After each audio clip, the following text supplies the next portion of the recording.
Bienvenidas y bienvenidos, buenas tardes. Arrancamos con la segunda mesa. Se llama En línea de flotación. Voy a presentar a los participantes. El primero es Cristian Molina. El texto se llama Cheifek Poeta. Cristian Molina es doctor en letras por la Universidad Nacional de Rosario.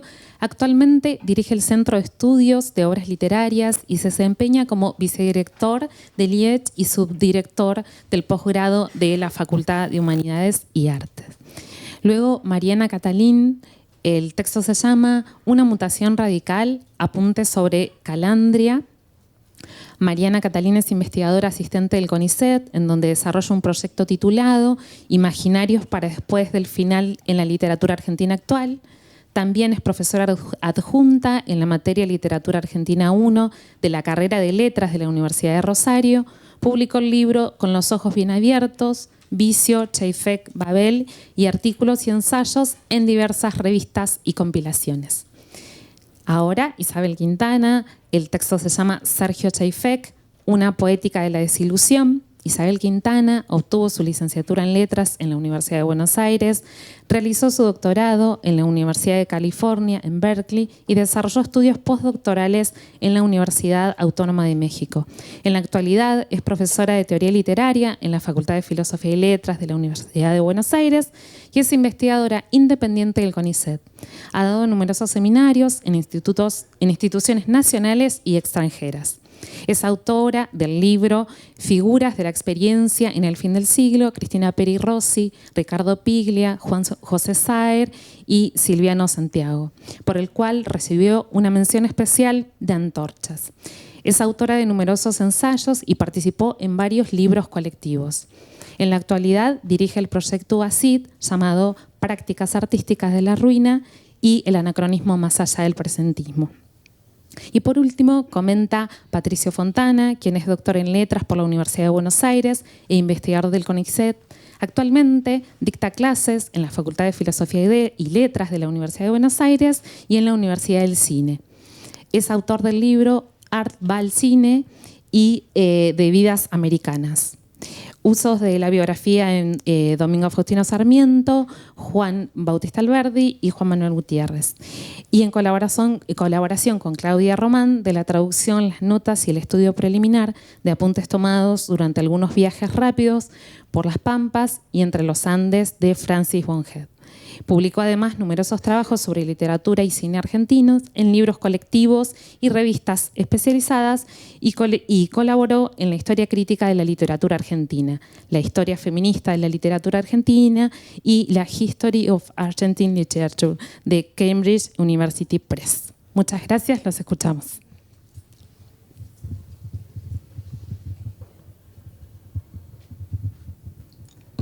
Bueno.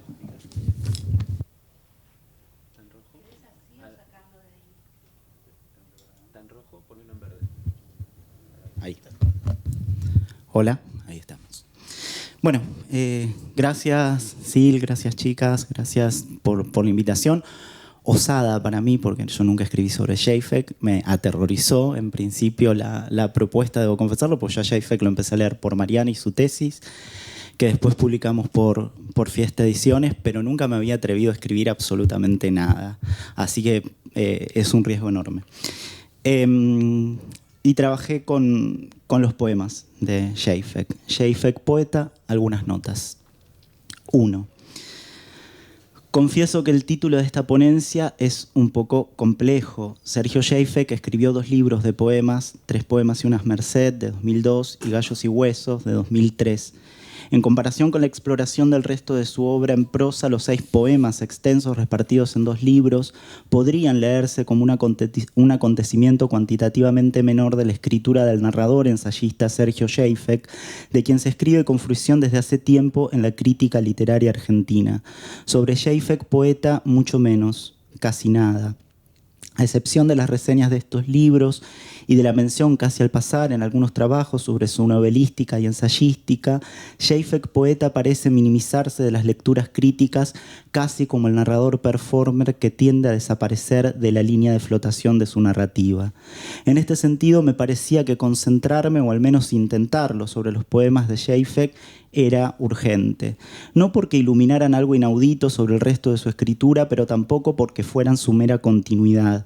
Ambos extremos son, desde entrada, anticipo los riesgos con los que me enfrentaré en esta presentación, riesgos que, sin embargo, no podré evitar y ante los cuales seguramente más de una vez fracasaré. Pero ahora que estoy viejo y que he dejado de ser una promesa, me importa menos y me entrego a ese fracaso en el lenguaje que siempre acecha y al que he aprendido a querer cada vez más. Por eso estas notas dispersas, casi cuánticas, ante la dificultad de determinar cualquier sentido clausurado, no solo en la escritura de Sergio Schaeffer, sino en ese terreno que seguimos llamando literatura, incluso artes en general, nos parecemos a los físicos cuánticos que, imposibilitados de dar cuenta de la posición exacta de las partículas de un átomo, solo podemos acercarnos a partir de una lectura probable respecto de alguno de los caminos posibles trazados por el cuerpo levísimo e inasible, en este caso, del poema. Estas notas se quieren la dispersión de una lectura cuántica en la cual advienen entonces diversas posiciones, perspectivas sobre un cuerpo-objeto inaccesible y movedizo. 3 poemas y una merced es de 2002, aparece primero en el número 62 del Diario de Poesía. Son 4 poemas extensos que se presentan como un desvío en torno a 3 ensayos, cuyas peripecias intelectuales Schaeffer pretende en vía de extinción y se propone conservarlos a partir de su traducción a poemas. A partir de este desplazamiento, asegura, tendrán garantizada su perpetuidad. Los ensayos son una versión mimeografiada de Poner la hija de María Moreno, a propósito de la hija de Walsh, el capítulo Botín de guerra del libro Del dolor y la razón de Joseph Brodsky, El abrigo de aire de Antonio José Ponte, a propósito del apego de José Martí por su chaqueta, y una merced a Estado de alerta y estado de inocencia del poeta Edgar Bailey. Gallos y huesos es de 2003, apareció por Santiago Arcos. Está compuesto de 2 extensos poemas, Mapa y Gallos y huesos, donde una voz espectral se detiene en las apariciones de dos desapariciones, la geografía de los detalles borrados de los mapas y la vida posible de un gallo antes y después de ser comida, también desaparecida por el primer plano de sus huesos que quedan como huella en la bacha de una cocina, en penumbras después de una cena. En 2012, Gallos y huesos se convierte en un oratorio secular, una ópera de cámara con imágenes o una película con música en vivo para 5 voces femeninas, barítono y arpa, dirigido por Pablo Ortiz, con imágenes de Eduardo Estupía y edición de Julián D'Angiolillo, estrenado en la Sala del Centro de Experimentación del Teatro Colón. 3. En Botín de guerra, traducción poética del ensayo de Joseph Brodsky, el poeta indica: el primer modo de nombrar, el más primitivo, el que deriva del pasado, muchas veces arcaico, cuando se hablaba por asimilación, por ejemplo la frase, música de hueso, o sea, viejas radiografías usadas para copiar música llamada occidental. Es interesante que la música de hueso sea una operación de copia justo en una serie de poemas que traducen y copian un ensayo en poema. Como le indica el texto de Brodsky, durante los años 50 surgió en Rusia un mercado negro de reproducción y distribución de obras musicales extranjeras censuradas en los medios de la Unión Soviética. La técnica consistía en la introducción de un soporte alternativo más económico, filminas reciclables de imágenes tomadas con rayos X sobre las que se imprimía la obra a replicar. La calidad que se obtenía era similar a la de un disco de gramófono de muy mala calidad, alejado de la elocuencia significativa del mercado de la música industrial. Si buscamos imágenes dispersas que hoy circulan en Internet, podemos encontrarnos con las siguientes. Los huesos captados por los rayos X se convierten en fantasmales en la aportación de un cuerpo sobre el que se graba música. La música se osifica y los huesos se musicalizan. Leamos ahora las primeras líneas del poema que abre Gallos y huesos. Si cuando cae la noche en la cocina alguien se inclina a mirar la pileta, verá que los huesos de gallo son mucho menos blancos. El motivo es que no quedan limpios, marcados para siempre por la carne turbia que los rodeó. Los huesos son aquí marcados por la carne, no por la música, al menos en apariencia. Pero esa marca, no obstante, igual que la de la música en los huesos de la radiografía de 3 poemas, se presentifica en su ausencia a lo largo de este libro. Sin embargo, en la obertura presentada en el Teatro Colón del mismo texto se retoma el devenir del hueso en música y queda desnudo en los arreglos de la puesta en escena. Cuando los oímos, es inevitable escuchar los huesos que chocan entre sí, potenciados o imitados por un arpa que se asemeja a los atrapasueños donde resuena y reverbera el eco levísimo de concavidades óseas por las que pasa un aire golpeado por la acústica de las manos. En los poemas de Schaeffer, los huesos son marcados por la música y la carne, pero también los huesos marcan la música y la carne, porque los huesos son la marca en la que se sostienen algunos de estos poemas. En el lenguaje primitivo al que se dirigía Schaeffer en los poemas de Botín de Guerra, la asimilación del lenguaje en la música de hueso refería al plano de una analogía como modo de conocer. Podría ser en el sentido que lo sostiene Foucault en Las palabras y las cosas, pero en Schaeffer se convierte además y más allá en una operación sobre la cual la poesía occidental ha insistido para acercarse a su primitivismo y del que la poesía actual argentina busca denodadamente alejarse a partir de diferentes cortes durante todo el siglo XX. Desde el objetivismo de Januzzi a los poemas sencillistas del lagrimal Trifurca, pasando por los poemas botánicos de Estela Figueroa, a las operaciones neoclásicas y neoobjetivistas del canon propuesto por Diario de Poesía, que marcará a la poesía de los 90 y post-2001. En efecto, esa zona de la poesía argentina intentó alejarse de la metáfora y de la alegoría que fueron centrales para la poesía romántica, modernista y de vanguardia, y que eran retóricas, por ende, de la analogía. Sin embargo, en esa vacilación entre proximidad y distancia analógica se mueven los poemas de Schaeffer en una operación ósea que complejiza cualquier adscripción, incluso respecto de sus contemporáneos con quienes resultaría fácilmente aproximarlo. Si en Mapas del libro Gallos y Huesos se pretende llegar a los detalles borrados, desaparecidos de un submundo a partir del eco devuelto, que es un reflejo de lo vivo, materializado en el silencio que porta el mapa y que la mano humana golpea junto con el ojo que busca llegar a lo borrado, en la segunda parte del libro, los huellos del gallo que se observan como restos también de una actividad humana, la comida, producen que el silencio se adueñe de la cocina. En un caso, la analogía se persigue entre mapa y realidad. En el segundo, la contemplación del osario solo da lugar a la especulación imaginaria del pensamiento casi sin analogía. En ambos casos, lo que se abisma es el silencio enigmático de lo que queda de las actividades humanas como marcas, señas de vida, igual que los huesos, o al menos parecido a ellos. Notemos entonces que entre el botín de guerra de 3 poemas y Gallos y Huesos, los huesos recuperan la analogía y se alejan de ella. Mientras en el primero se traduce el ensayo al poema como la música se imprime sobre la radiografía de los huesos, en el segundo los huesos del gallo presentifican el silencio de una vida, lo real, podríamos decir.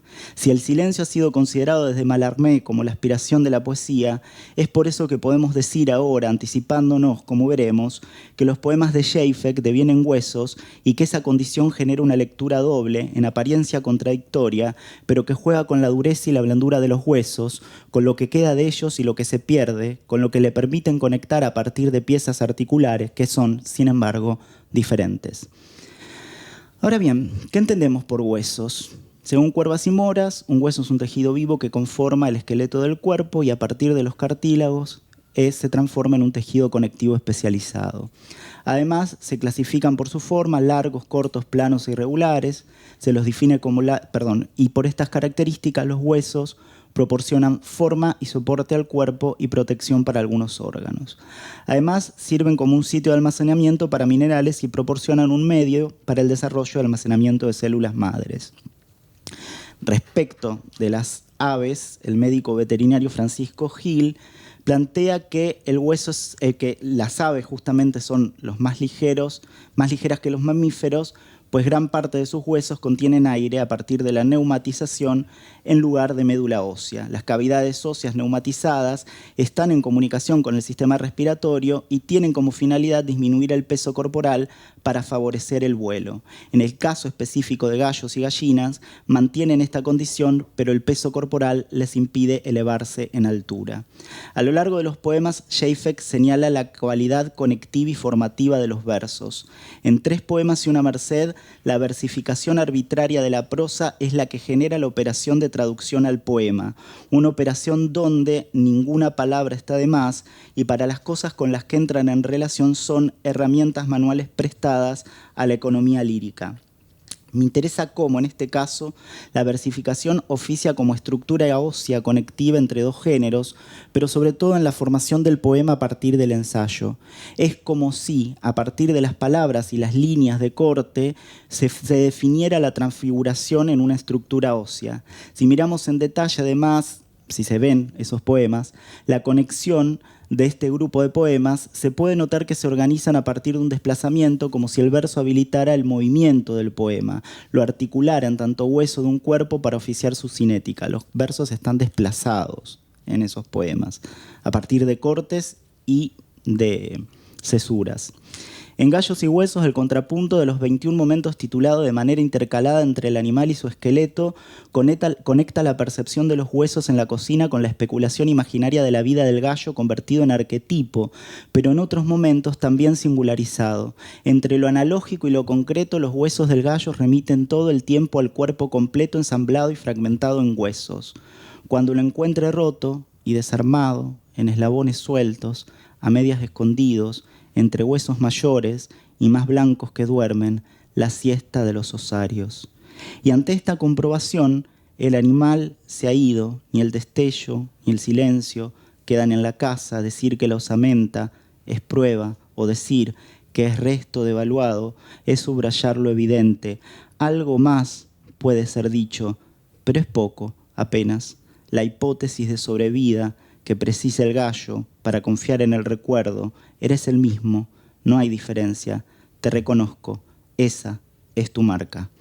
La marca del gallo es su osamenta, igual que el del cuerpo del poema lo es la versificación de la prosa, mediante ensamble traducido de eslabones diferentes. La marca del hueso y del verso se aproxima a pesar de que no sea exactamente lo mismo. Ese es el devenir, cuando el verso se aproxima a los huesos, los toca, puede casi convertirse en ellos a partir de la vida desaparecida de un gallo o unos ensayos en trance de desaparición. Pero hay más. A propósito de Gallos y Huesos, Sergio Dinucci asegura que ambos poemas están escritos en un suave verso blanco que en verdad se deja leer y respirar en sucesión ascendente como una combinación de pentasílabos, de heptasílabos, de eneasílabos, incluso de endecasílabos. Ambos son poemas de un clasicismo de estricta observancia. Más allá de que el clasicismo pueda ser entredicho en principio por la irregularidad métrica y el verso libre en que está estructurado el poema, la alternancia predominante entre versos de arte mayor y menor recupera la de los huesos largos y cortos en que se estructuran los cuerpos. Es más, si esto sucede en Gallos y Huesos, en el caso de 3 poemas, debemos observar la escansión de las cesuras que articula dentro del verso agrupamientos silábicos breves y largos, generando un ritmo que se corta no solo en el final del verso, sino en su interior. Quiero decir que el devenir hueso del poema está además materializado en ese fraseo largo y breve y entre el corte de verso de extensión variable. Es en este sentido que el poema está sostenido sobre una conectividad ósea que hace del hueso una materialidad que forma los poemas y que Schaeffer, poeta, parece decirnos que el verso es el hueso del lenguaje, de su lengua primitiva por asimilación. Así como Walt Whitman, desde el romanticismo estadounidense trascendentalista, hizo de La hierba viva una obra progresiva que creció incesantemente en el tiempo de sus ediciones, los poemas de Schaeffer reducen ensayos al hueso del verso para preservarlos del paso del tiempo o articulan percepciones y especulaciones a lo largo de un libro donde el esqueleto del gallo es el esqueleto del poema y de la lengua primitiva por asimilación. 5. Para la antropología, los huesos son un modo de conexión con la historia y el tiempo. Según Irina Podgorny, los fósiles en el siglo XIX fueron definidos por la historia natural como cuerpos sin órganos de vida ni principio de sentimiento, y despertaron un inusitado interés a partir de su temporalidad como modos de conocimiento del pasado. Son ruinas temporales de la vida que han suscitado teorías, colecciones y museos a lo largo del mundo. Sin embargo, la conexión de los huesos con el tiempo no es exclusiva de la antropología. La literatura revisitó de diversas maneras esa relación. En Charles Baudelaire, el poema Una carroña deja entrever una estructura ósea que anuda presente, pasado y futuro desde una percepción melancólica de la modernidad en descomposición. En Osi di Sepia, Huesos de Jibia, de Eugenio Montale, se da cuenta de los restos óseos del mar como una conexión temporal y cósmica entre vida, muerte, presente y pasado en la acumulación de los pedacitos de calamar desperdigados en la costa del Mediterráneo. En los poemas de José Watanabe, el esqueleto y el fósil, se abre una heterocronía significativa a partir de los huesos. En el fósil se presentifica la vida de un pez que sigue deglutido en el cuerpo presente del poeta y que por ende perdura en el tiempo. En el esqueleto resuenan las sonajas óseas de otro tiempo sin rastro posible del cuerpo al que sostuvo. Pero en especial, en Arte Poética, Watanabe escribe: sentado en la cima del osario, preguntas, ¿seré yo el nuevo notario? En Huesitos, también Irina Garbatsky materializa una genealogía fantástica, cultural y matérica con los antepasados, su historia europea y su resitualidad en Latinoamérica. Si estos tres casos apenas permiten ver lo que sucede en la poesía respecto de los huesos con la temporalidad, en la narrativa reciente del brasileño Marcelino Freitas, Nossos Ossos, de 2003, el mismo año en que se publica uno de los libros, los huesos se convierten en una conexión matérica con el bosque y la historia de una naturaleza que persiste enterrada allí en plena ciudad. Los huesos abisman las relaciones mortuorias entre el pasado y el presente en duelo de dos amantes, y sobre el final son cifras suicidas donde se abisman los tiempos en el sustrato del suelo, pero en donde perdurarán historias como marca, como seña. En Schaeffek, los huesos del gallo entregan al poeta al próximo pensamiento como un reloj que avanza, pero también señalan que hace falta una lengua lejana para explicar la novedad del gallo cuando en la arena se mantiene quieto. En Tres poemas y una merced, el metal de una lata que contiene la carne, es decir, una estructura que conecta y forma de modo análogo al hueso, análogo porque la lata en estricto sentido conecta la carne almacenada por fuera, no desde adentro, es una materia del pasado que busca permanecer, quedar en la memoria, en forma de latas, en los cuerpos. Y el nombre, música del hueso, al que nos hemos referido, remite al primer modo de nombrar, es el más primitivo, el que deriva del pasado, muchas veces arcaico. Los poemas en tanto huesos y los huesos en los poemas son articuladores de tiempo, una ruina, un fósil, de un pasado que vive todavía a pesar de su decadencia. Pero a diferencia de la antropología, lo que aparece en ellos y por ellos, en Schaeffek, es una lengua lejana, arcaica, un modo de nombrar primitivo en tanto marca de una falta de lo que ya no es, pero sigue y seguirá siendo, no obstante, en esos huesos. Aparece una lengua como modo de pensar, percibir algo. La poesía hueso de Schaeffek es precisamente ese tiempo lejano de la lengua que irrumpe en el presente abriéndose a la futuridad por medio del pensamiento y la imaginación que corren como las agujas de un reloj. Lo que aparece entonces es la idea de un idioma incontrolado, regresivo, preverbal, ante el cadáver de la hija de Walsh, pero que también es el vacío que desaparece, un submundo descontrolado e indefinible en el mapa, como marca de algo que sin embargo ya no es, un cuerpo, un territorio vivo, reales. Y esa lengua en los poemas se acerca a las ruinas que lee Isabel Quintana en la prosa narrativa, o a los anacronismos en pleno presente, que señala la era respecto del aire, o incluso a una alegoría de tiempos superpuestos, como sostiene Berg, o hasta una temporalidad difusa, como propone Fernández Bravo.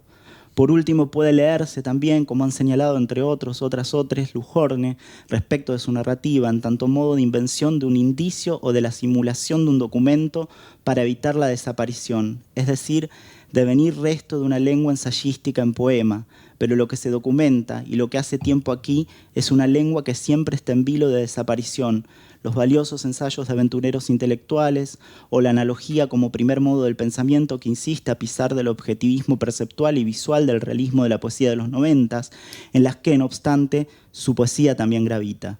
Por eso, los poemas son huesos, esqueletos, una marca que queda de una historia, puesto que lo escrito remite siempre a las señas de otra vida, como aseguran en Tres poemas. 6. Esto lo voy a saltear. Pero trabajo con Dermisage y los huesos que aparecen en la escritura de Schaeffer. Bueno, lo leo, pero porque si no se va a hacer muy largo. Leo. 6. Quizá lo que implica la seña o la marca entre escritura y hueso pueda relacionarse también con el ensayo que Schaeffer publica en Cuadernos de Literatura, titulado El caso de la literatura entre el pasado y el futuro, donde se ocupa del libro experimental de Mirta Dermisache, libro número 1. En este ensayo opone ese libro al tiempo de la legibilidad de 100 años de soledad de Gabriel García Márquez. Así postula la existencia de tiempos ligeros y lentos, entornos de la historicidad de la literatura, y aborda cómo unos libros tienen un tiempo legible frente a otros, en donde éste se convierte en ilegible porque su forma es semejante a la del silencio. Lo interesante es que las operaciones silenciosas y por ende temporales de Mirta de Mirsalle son, además, esqueléticas. Las imágenes del libro que incorpora Schaeffer son las de un garabato, una silueta, una forma de letra irreconocible. Estos huesitos de letras que las presentifican y ausentan son las marcas de una escritura que deja su seña silenciosa de tiempo y que retarda probablemente su legitimidad. En 2019 se publica Libro 8, 1970, de Mirta de Mirsalle, intervenida con un texto de Schaeffer, que pasa del verso casi a la prosa sobre el final. Los trazos óseos de Dermisalle son el punto de partida para una escritura primordial, donde las palabras se pegan y despegan en sí, articulando y desarticulando el verso, la sintaxis y la morfología, generando un trazo propio, sin traducción, pero articulado. Lo conectivo se despliega allí a nivel de la palabra, no ya solo del verso, mientras que los trazos de Dermisalle parecieran mostrar que las extensiones de esas articulaciones, el corte o el fluido, diseñan las diferencias visuales y corpóreas matéricamente osas del paso entre el verso y la prosa. En el texto de Schaeffer, sin embargo, se vuelve a lo óseo que hemos explorado hasta aquí. La boca de Roxana y su voz aérea, las sedimentaciones y punto del pasado, presente y la historia en el río, donde se hace visible una estructura urbana en conglomerado, un esqueleto urbano desde el río. Lo óseo se torna sedimentación temporal, pero también visualidad matérica de una marca, una seña, un trazo, que no solo se corresponde ya al paso del verso a la prosa, sino a un paisaje entre lo urbano y lo natural. Y es en la noticia donde Schaeffer señala que así como la página consiste en una mancha, cada línea es eslabón de enunciación por etapas, de grafismos poemáticos, a los cuales cuando se los recorres, es como si se los leyera. Uno intuye la presencia de un ritmo o una entonación. Lo óseo lleva de la seña y marca temporal que diferencia, pero por contigüedad, o sea, por analogía, en el transcurso de la visualización-lectura, el poema de la prosa, al tiempo que deja oír una entonación o ritmo, quizá una música, una voz. Y termino. 7. Existen muchos instrumentos musicales de hueso, arrabeles de pezuñas o pequeñas piezas óseas, huesos de percusión, pero también algunos que funcionan como olifantes. Se supone que uno de los más antiguos es la flauta de hueso, que hunde sus raíces en la prehistoria, de la mano de cazadores y recolectores. Luego la emplearon todas las civilizaciones antiguas. En Grecia se la conocía como aulos, en China como ditzi, y en las poblaciones latinoamericanas fueron populares las santaras o zamponias. El sonido de estas piezas musicales es bastante diferente, desde las más antiguas y simples, donde la música aparece como rasgada y apenas sonora, dejándose en primer plano el son de la aspiración, hasta las más agudas y armónicas como la dixi china, o las más orquestales y con ensambles de diferentes notas como la antara. En todas lo que se oye es aire que roza y vibra los huesos. Se podría decir que esas piezas de hueso y aire no dicen nada, pero suenan como sonidos sin significado real. Si los huesos en Schaeffer traen anacrónicamente una lengua lejana, y si la música de hueso permitía la copia y la impresión de una voz en los huesos, los poemas aquí analizados remiten a ese ensamble de hueso, aire y voz, de una música arcaica como lengua lejana que suena por los huesos del poema en la lectura. Por momentos se trata de una voz de barítono, otras veces es una voz en baja que también habla del destino, pero es desde ahí una voz que levanta la mano para enderezar o falsear la realidad y caminar en cada verso. Una voz mano, ósea, que hace caminar en el verso, pero de manera leve, baja, sin estridencia. Habíamos advertido ya que los versos estaban cortados en breves y largo, en esa alternancia incluso reunidos en agrupamientos más o menos extensos de sílaba, como pequeñas piezas óseas que se encastraban, pero también que se mueven y que entre ellos se inscribe una cesura marcada por la herida de su cuerpo. Si volvemos a mirar la estructura ósea y visual de 3 poemas, vemos así el vacío que separa, que corta el interior del verso, como la emisión de un aire que se apaga, puesto que la voz de los huesos del poema se dice en voz baja, como para ocultar lo que puede ser dicho sin voz. El poema inscribe en sí la expiración e inspiración del aire que toca los huesos, materializando un silencio, pero también una voz baja, apagada. Incluso la alternancia entre versos cortos y largos se neutraliza, lejos de acelerar la lectura, y se presentifica una voz tenue, sin estridencia. La primera vez que oí leer a Sergio Schaeffek fue en un coloquio realizado en el Teatro Príncipe de Asturias del Centro Cultural Parque de Españas de Rosario. Allí, Schaeffek distinguía entre el escritor que escribe y el que se expone a la lectura de su obra. En un caso se iluminaba su presencia, en el otro, el escritor desaparecía detrás de las luces del espectáculo. La performance fue perfecta. A medida que leía, Schaeffek se empequeñecía, y su voz apenas se tornaba perceptible. Había que hacer un esfuerzo enorme por seguirlo. En un video de YouTube, Sergio lee un fragmento de Gallos y Huesos, en voz baja, y el efecto es casi otra vez el de una voz que apenas rasga el sonido, empequeñecida, sin estridencias, y que desaparece. Esa no sería la mayor novedad de la potencia en la voz de Schaeffek, puesto que es una caligrafía tonal bastante común de ciertos poetas de la generación de los 90, que tienden a romper con los ritmos líricos por una entonación coloquial y neutralizada, lo cual queda de manifiesto en el rescate de Januzzi a tono con dicha formación, sobre quien Schaeffek sostiene: con el paso del tiempo, el tono de Januzzi se fue haciendo más directo, menos ceremonial o altisonante. Ese nivel del discurso al que el poeta aspira precisa, en especial, un verso despejado que raramente se encabalgue y en sí mismo sea preposicional, una unidad de significado y de sintaxis. Esto, a su vez, refuerza el prosaísmo de los poemas, porque el corte de línea coincide con las partes de la frase. Schaeffek lee allí la voz de otro, casi en la propia. Pero sí entiendo lo singular de la voz ósea, rasgada y apagada de los poemas, se da en la articulación entre esta con la vibración aireada de los huesos que se materializa en los poemas y que nos hace oír la levedad durante la lectura. La voz vacilante, flotante, que suele señalarse, incluso en el título de esta mesa, podría pensarse como una voz ósea que se oye y desaparece en un rasguido, en una aspiración leve, asordinada, trayendo el silencio de un pasado lingüístico por asimilación que se recupera desde el presente, pero en el que ya no está. Solo que en los poemas se oye en el trabajo con el corte y con la visualidad esquelética de los versos. Ana Porrúa indica que la puesta en voz de un poema se relaciona con una caligrafía tonal en tanto trazo de una escritura.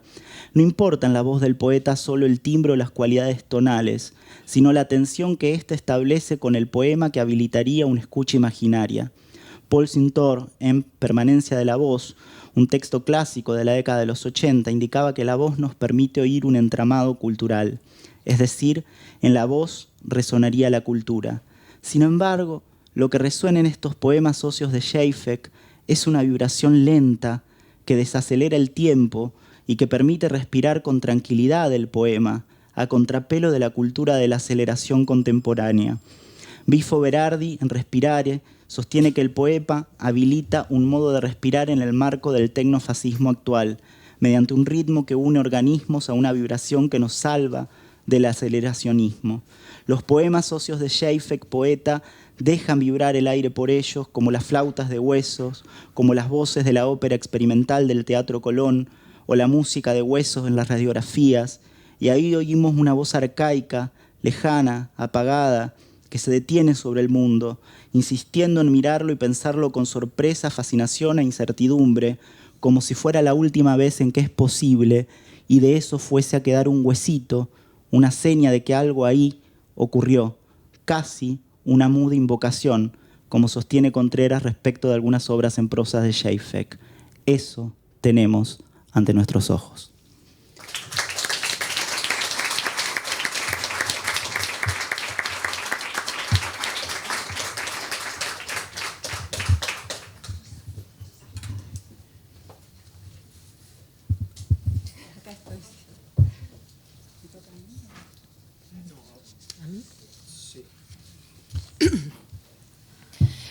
Bueno, buenas tardes. Muchas gracias Silvana y Denise por la invitación. Estoy muy emocionada de estar acá, o sea que bueno, vamos a ver qué sale. Me emociona mucho también leer con Isabel. Isabel fue jurado en mi tesis allá por el 2012 y aprendí, bueno, mucho de lo que sé de Schaeffer lo aprendí leyéndola, así que es un honor leer hoy con ella, en serio. Así que acá vamos. Cuando Carlos Río me regaló Calandria, la leí enseguida.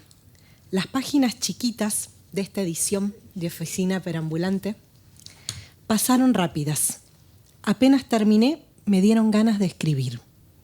Estaba trabajo todavía, Imaginarios para después del final, y Ríos me regalaba un relato de Schaeffer que para mí claramente entraba en diálogo con otros que estaba explorando, particularmente con los del autor que realizaba el obsequio. Había arriesgado ya algunas líneas sobre ciertos momentos de la narrativa de Schaeffer que me interesaba pensar desde esa lógica.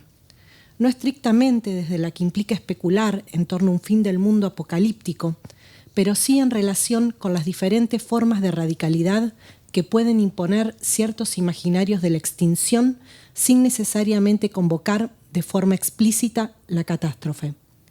El interés se había hecho persistente no tanto o no solo en la lectura del Aire o Boca de Lobo, sino fundamentalmente desde el final de Baroni, Un viaje. Desde el abatimiento de ese narrador que imagina el estallido del universo para poder dar cuenta de la tensión entre provisoriedad y duración que lo inquieta, entre lo que necesariamente concluye y el largo plazo que, nos dice, no pertenece al campo de la experiencia. Un narrador que llega a Caracas en medio de incendios y sintiendo, paradójicamente, que algo se apagaba. Un final que, sin duda, se ancla en el repliegue de solo una parte de la realidad, pero que en la mirada de la mujer de la cruz, que parece cobrar vida, adquiere una radicalidad no aprensible simplemente en el cierre de un ciclo. Las lecturas posteriores de Sandra Contreras en torno a las formas de reposición del aurático, el modo linterna, reposición que implica en su acercamiento pensar la literatura como prácticas en vía de extinción, y de Alejandra Laera, en realidad las lecturas y las charlas, ¿no?, en los grupos de trabajo, que a partir de la noción de lo animal buscaba reflexionar en torno a la puesta en crisis de los campos y los cambios en el estatuto de la representación, multiplicaron luego las posibilidades. En este contexto, el encuentro propiciado por Ríos me abría la posibilidad de retomar esos intereses desde otro ángulo, podría sostener más enfático, pero por alguna razón no escribí. Tal vez no lo hice porque Calandria es un relato anómalo en la poética de Schaeffer, y esa anomalía me desconcertaba. Escrito para el libro que montaron Jorge Carrión y Reinaldo Ladaga, Ripley, Historias para no creer, se elabora como respuesta a una consigna: producir relatos que sean espejos más o menos deformantes, y acá los estoy citando, de casos e historias pertenecientes al famoso Believe It or Not, del más famoso aún Mr. Ripley. En este marco, el relato de Schaeffer parece retomar el caso expuesto por Ripley en The Barking Bird, un fragmento en el que nos presenta a un pájaro chileno, estamos hablando mucho de aves en esta mesa, ¿no?, llamado Gid Gid, cuya rareza radica en que su canto imita el ladrido de un perro. Pero Calandria no permanecerá solo como un engranaje de este artefacto extraño y casi monstruoso construido por Ladaga y Carrión.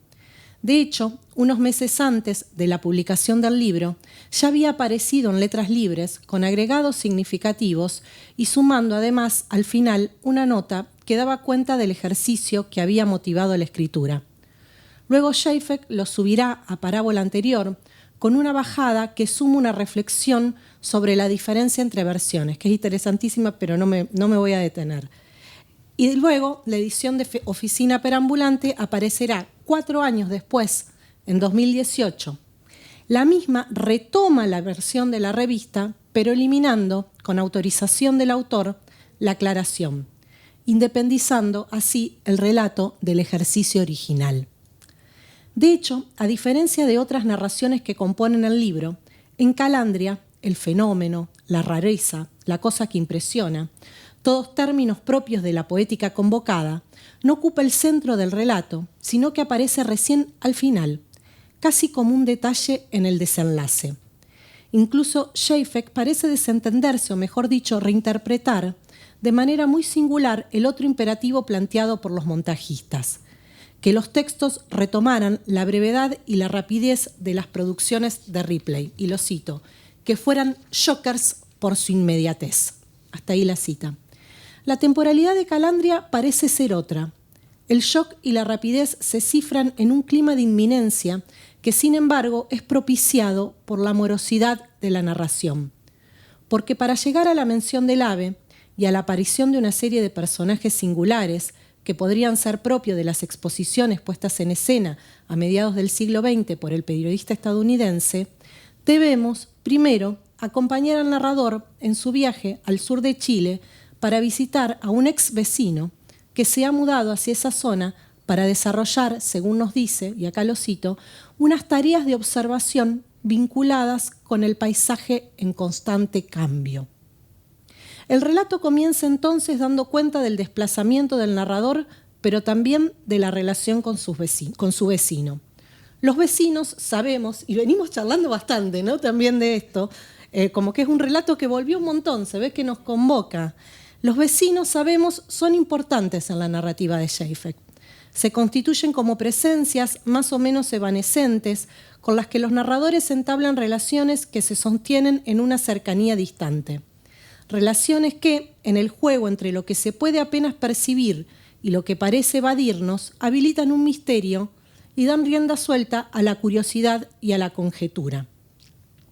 Volvamos nuevamente, por un momento, déjenme un segundito, ya sé que ya lo vimos un montón de veces, al final de Varón y un viaje.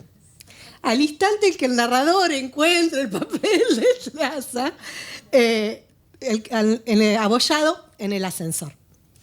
El poder imaginar que el mismo se constituye como una señal que hace retornar la geografía apenas abandonada es indisociable de la conjetura sobre el vecino que podría haberlo tirado y sus razones para hacerlo.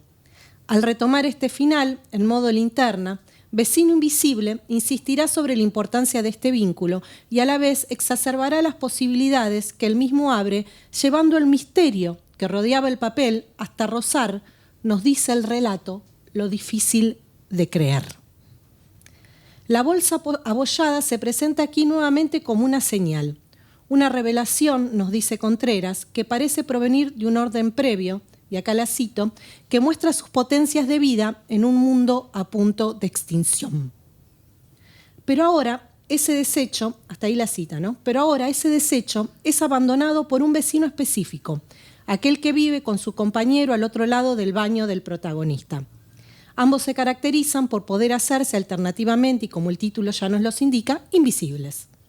En el relato breve, entonces, el narrador explicita eso que en Baroni había que leer entre líneas. El vecino es fundamental para individualizar la señal. Nos dice Žejfek, la geografía mandaba un representante inerte en forma de miniatura de sí misma. Y el hecho de haber elegido para ello un agente invisible como mi vecino subrayaba todavía más el carácter dirigido y personalizado de la señal. Pero, además, los vecinos habilitan en la narración un nudo intrigante, un momento dramático, que le permite al narrador superponer conjeturas. Pero las mismas, al contrario de lo que podría esperarse, no se centran en la extrañeza de la condición de invisibilidad, sino en los avatares que ésta puede acarrear en la vida cotidiana. El cansancio físico que puede implicar ser invisibles, las complicaciones prácticas, etc. El narrador normaliza la situación. La invisibilidad no puede pensarse ni como singularidad, es una palabra del texto, ni como refutación a nada conocido. No es al orden de lo sobrenatural al que debemos apelar para comprenderla. En todo caso, lo que desata son preguntas sobre la misma como un atributo extemporáneo. en lo que el protagonista denomina como nuestra época. El carácter invisible de los vecinos. ¿Es entonces simplemente una metáfora? ¿Un delirio del narrador? ¿O algo ha mutado y ese cambio permite especular tranquilamente en torno a la invisibilidad sin que resulte extraña? Calandria retoma estos núcleos. El vecino se expone como una presencia difusa que proporciona señales detrás de la pared gruesa, irradiando una energía presencial que acompaña al narrador. La nota, mediante la que comunica su partida, el papel, dice la narración, es conservado en una carpeta de documentos, protegido no solo porque es prueba de su anterior presencia, sino también porque ha revelado una enseñanza, una forma de perduración a través de las cartas. Finalmente, da lugar a la imaginación. Lo imaginaba hiperprotegido, por trajes a prueba de gases corrosivos y temperaturas insoportables para la piel humana. ¿Qué paisaje para ser observado requiere semejante parafernalia? Volvamos al comienzo de la travesía del narrador. Allí hay una serie de indicios que nos obligan a interrogarnos por la temporalidad del relato.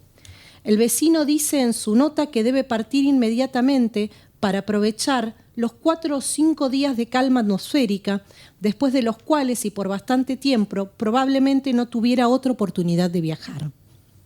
El protagonista emprende su viaje explicitando que lo hace cuando ha pasado la temporada de vientos fuertes, altas temperaturas y lluvias prolongadas. La referencia climática adquiere verosimilitud en el anclaje geográfico, pero por el modo en que abre el relato, sostenida por la indeterminación temporal, parece hacernos entrar también en contacto con un tiempo otro. Genera extrañeza. Esto se refuerza inmediatamente con el modo en que se describe una de las detenciones del viaje. La tercera o cuarta de las transferencias coincidió con un muy inhabitado aeropuerto. No solamente eran escasos los viajeros que transitaban sin rumbo por las áreas de espera y las salas de embarque, amplias sin necesidad, sino que la proliferación habitual de vehículos de todo tipo, dentro y fuera del edificio, así como de mobiliarios seriados, de aparatos de registro, de vallas o alcábalas de diferentes naturaleza, todo eso también parecía en retirada o directamente en trance de desaparición. Los relatos de Schaeffer suelen recorrer espacios desolados, en muchos casos derruidos. Los que nos hemos acercado a su obra nos hemos detenido por alguna u otra razón en este aspecto.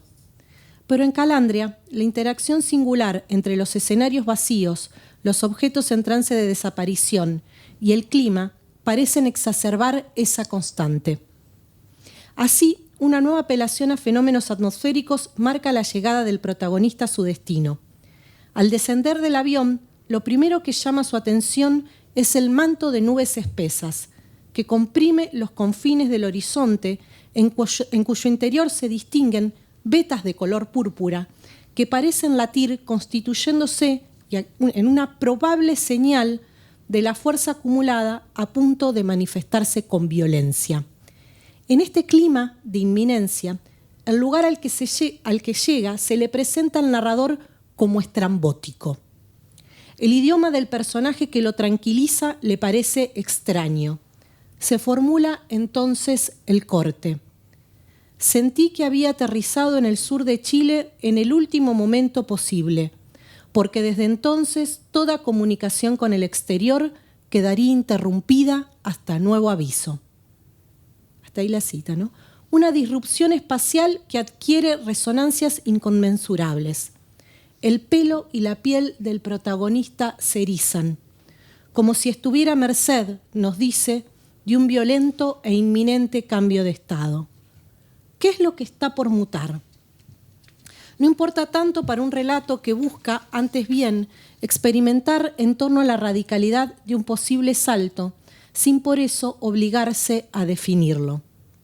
Cuando Fermín Rodríguez lee El seguidor de la nieve, publicado en modo linterna, destaca cómo en el relato la misma se constituye como, y lo cito, un acontecimiento de sentido que por encima de la distinción tajante entre vida y materia apunta a la agencia no humana del clima. Hasta ahí la cita.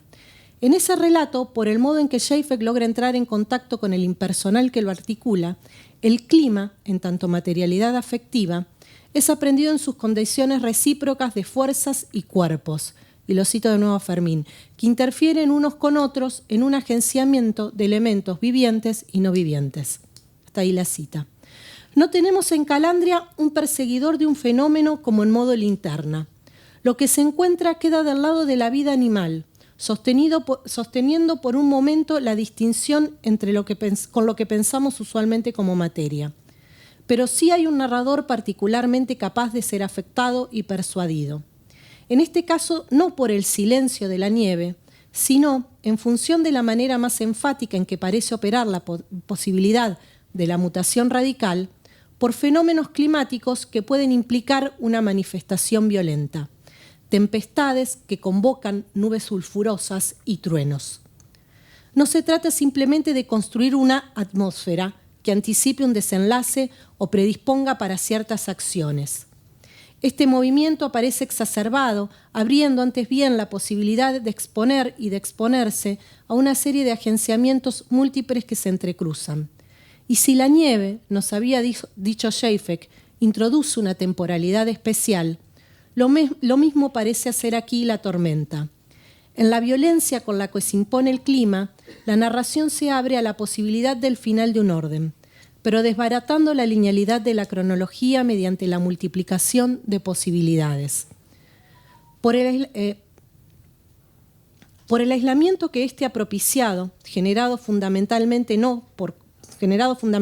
por cómo el narrador interacciona con él mismo, podríamos encontrarnos ante una mutación radical que está teniendo lugar y que en el viaje y en el nuevo territorio al que se arriba, comenzamos a percibir a través de señales lejanas, aunque también, nos dice el relato, contundentes. Pero a la vez, por la insistencia en el carácter acuciante del cambio de estado, se impone la posibilidad de estar enfrentándonos a una inminente extinción que se muestra un instante antes del colapso, condensada en este núcleo extraño de civilización al que el protagonista ha llegado persiguiendo a su ex vecino, pero amenazando siempre con extenderse más allá de los límites. Me adelanto un momento. Hacia el final de Calandria, luego del descubrimiento del pájaro y de la decisión de pedirles explicaciones a su vecino ante lo que comienza a configurarse como perturbador, el narrador se detiene nuevamente en el clima. Los truenos y tempestades de la lejanía, localizados en la frontera invisible pero acotada de la planicie sureña, llegaban bajo la forma de una melodía que no alcanzaba a desarrollarse, quedaba trunca y arrancaba de nuevo, como un silbido siempre recomenzado, en apariencia mal restituido. Supuse que eso explicaba los ladridos del pájaro, el temor del aire, la conciencia del peligro, un afán de advertencia. El relato retoma la capacidad premonitoria asignada en general por los humanos a ciertos animales, pero la hace ingresar en una serie diferente de relaciones entre los agentes emisores y los pasibles receptores de la advertencia, exacerbando la posibilidad de peligro. Son entonces los que el relato comienza presentando como animales los que se volverán centrales en el final. Los mismos comienzan a aparecer gradualmente, luego de la llegada del narrador al nuevo territorio. Primero nos encontramos con los perros que conviven con el ex vecino. Estos, en contraposición a la electricidad que recorre el aire, carecen de energía. Se nos exhiben famélicos, estropeados, envejecidos.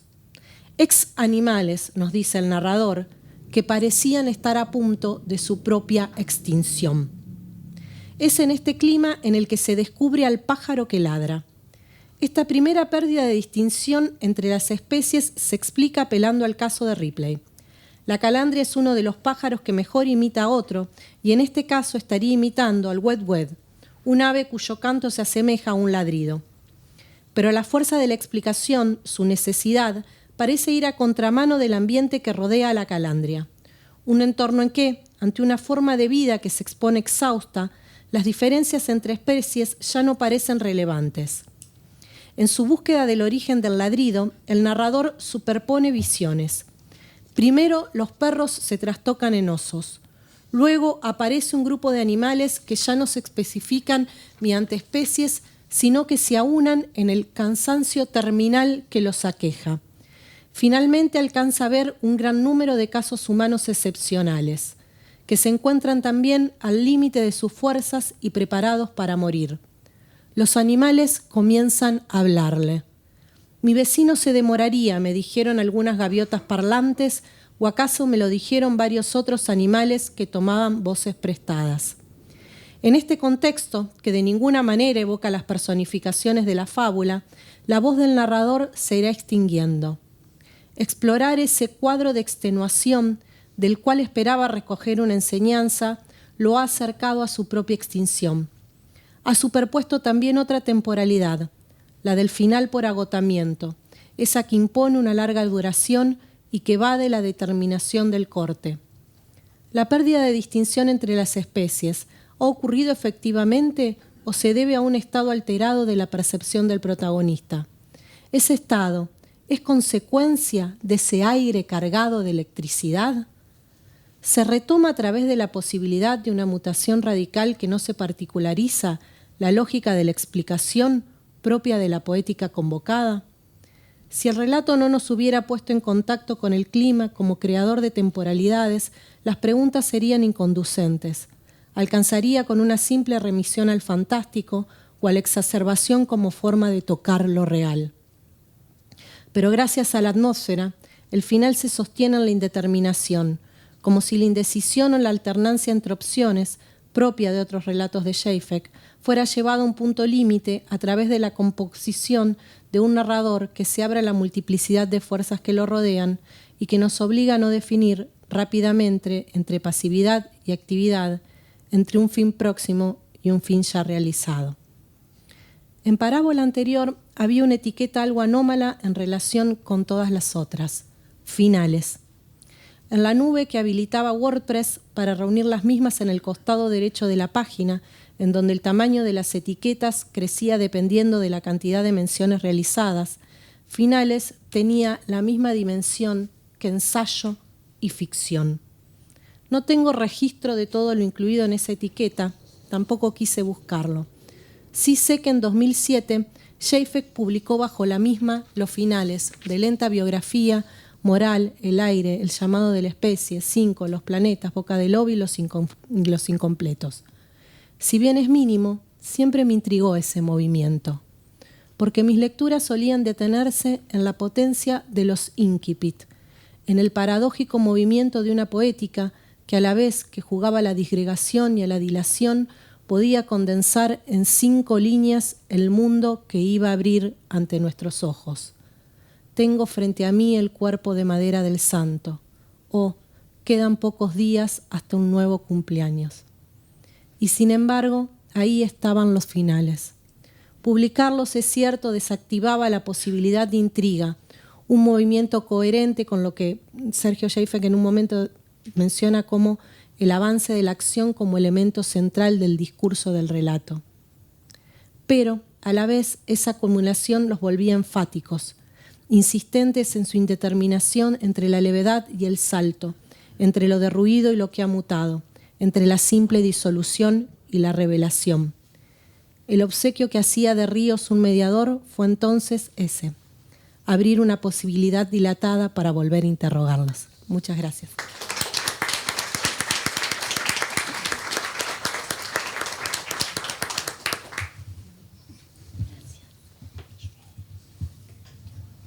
Bueno, me toca a mí. En primer lugar, gracias a las chicas Denise y Silvana por la invitación. Bueno, gracias por compartir esta mesa con los compañeros.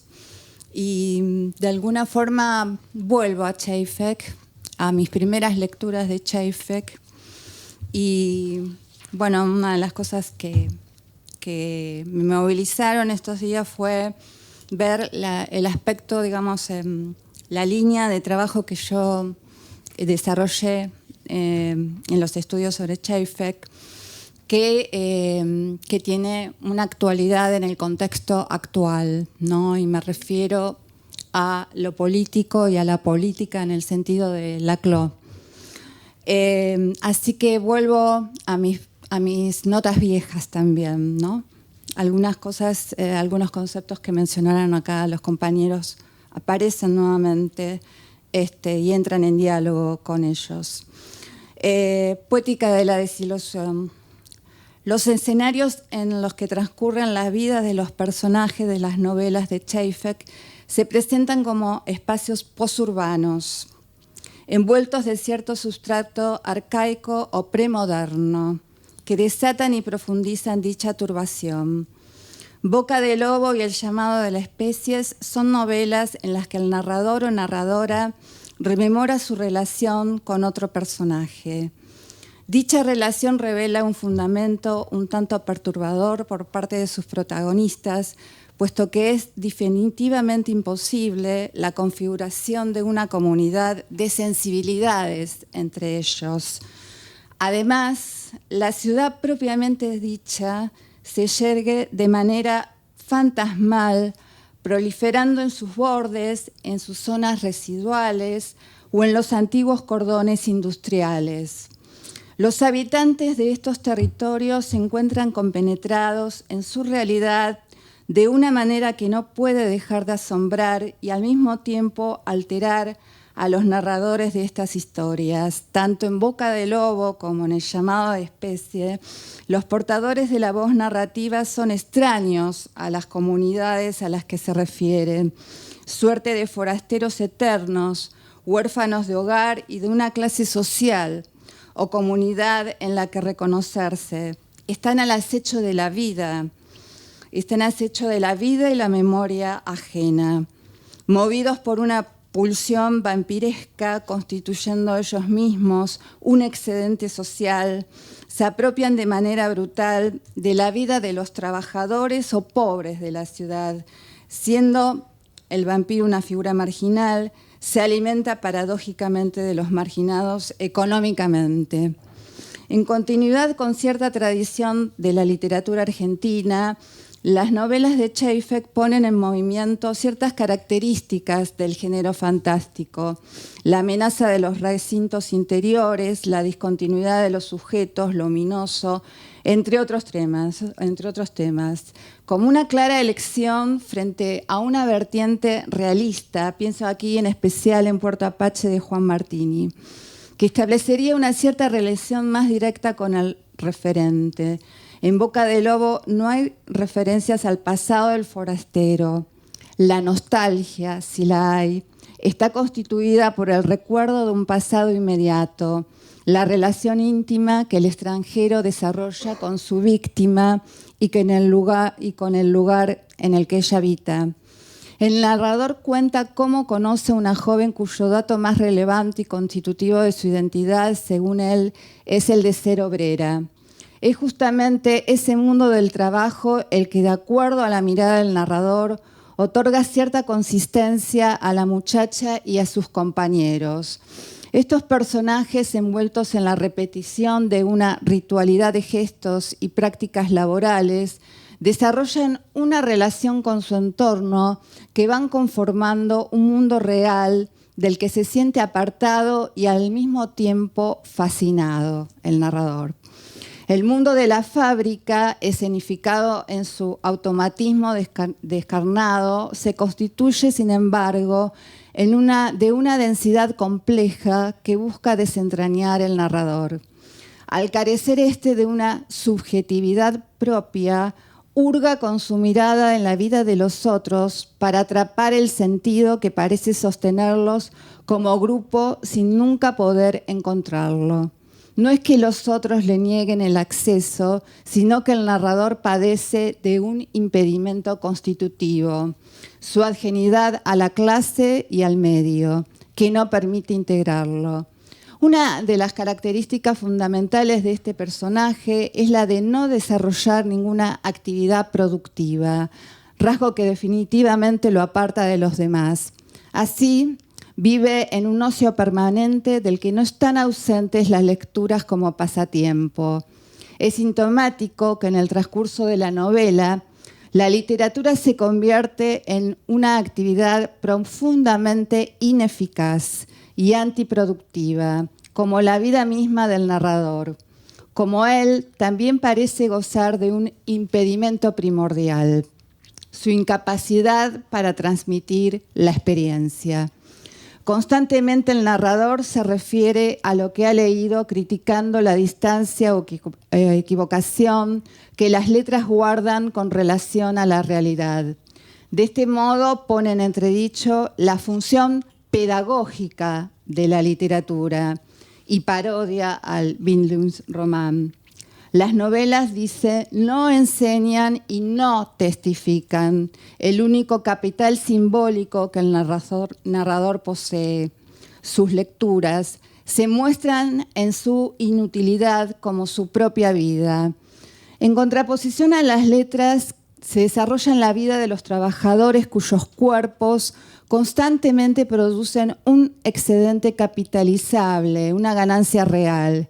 Sin embargo, esa misma plusvalía que le es extraída a los cuerpos de los trabajadores produce un déficit en la economía de sus empobrecidas vidas que los obliga a crear otras formas de sobrevivencia. Y aquí otra vez se produce una nueva perplejidad por parte del narrador ante un universo de relaciones desconocidas e incomprensibles para él. El mundo del préstamo de objetos de uso cotidiano. Su novia le pide una falda a una amiga y luego se la devuelve. Observa una circulación diferente de bienes, donde la propiedad es en cierta forma compartida, cuyo régimen de acuerdos, pactos y promesas le resulta completamente intolerante. Estos cuerpos son los que producen a la vez ganancias para otros en la fábrica y al mismo tiempo una acumulación de deuda que los lleva a desarrollar una red de solidaridades alternativas.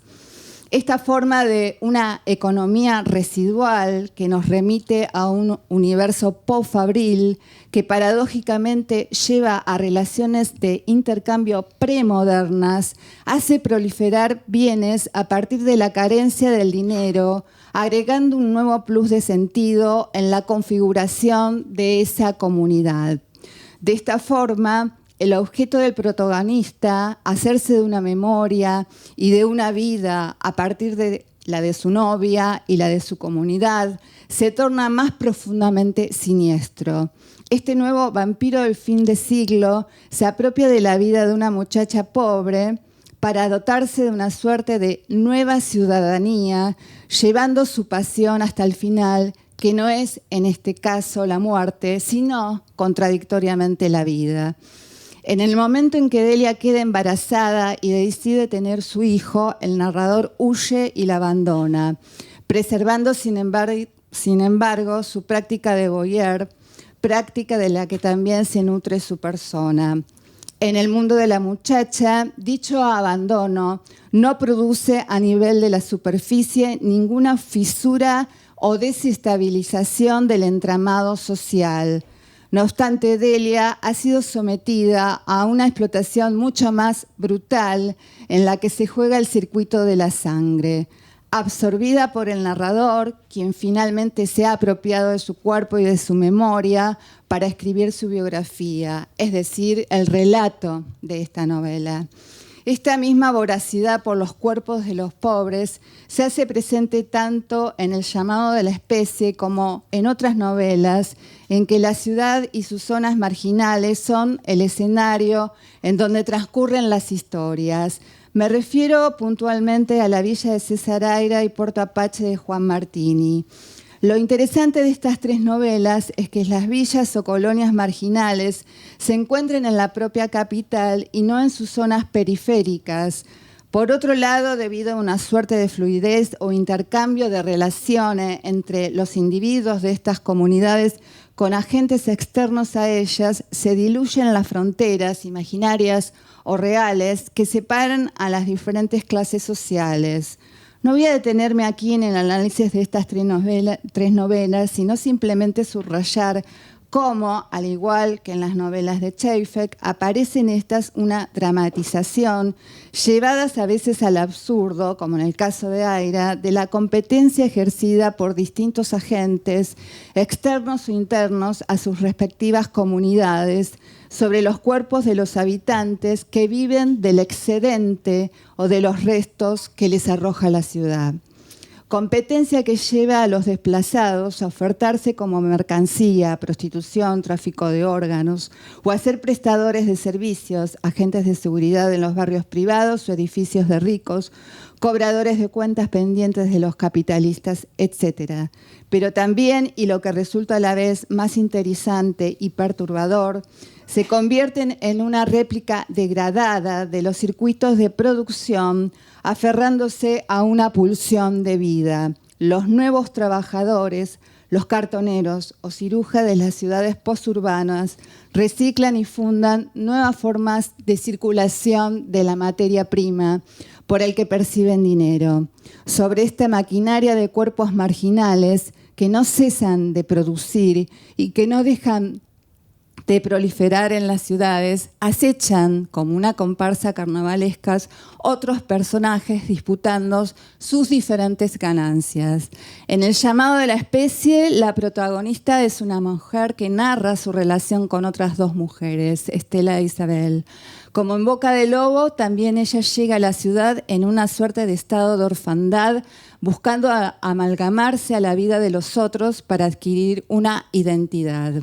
Alejada de su hogar, carente de él, se mueve en un mundo extraño, usurpando territorios y vidas ajenas. A lo largo de la novela narra su descenso social, de su primera relación con una mujer que, aunque vive con su pareja frugalmente, todavía no ha llegado a un estado de empobrecimiento total. Pasa a una segunda relación con otra mujer que vive de la mendicidad en un barrio de casas de cartón y de latas, como es común, ¿no? Este tipo de paisajes en las novelas de Chaffetz. Estos hogares, habitados por la narradora intrusa, son descritos de manera minimalista, buscando, como en Boca de Lobo, desgranar la consistencia de esas vidas estructuradas a partir de lo mínimo.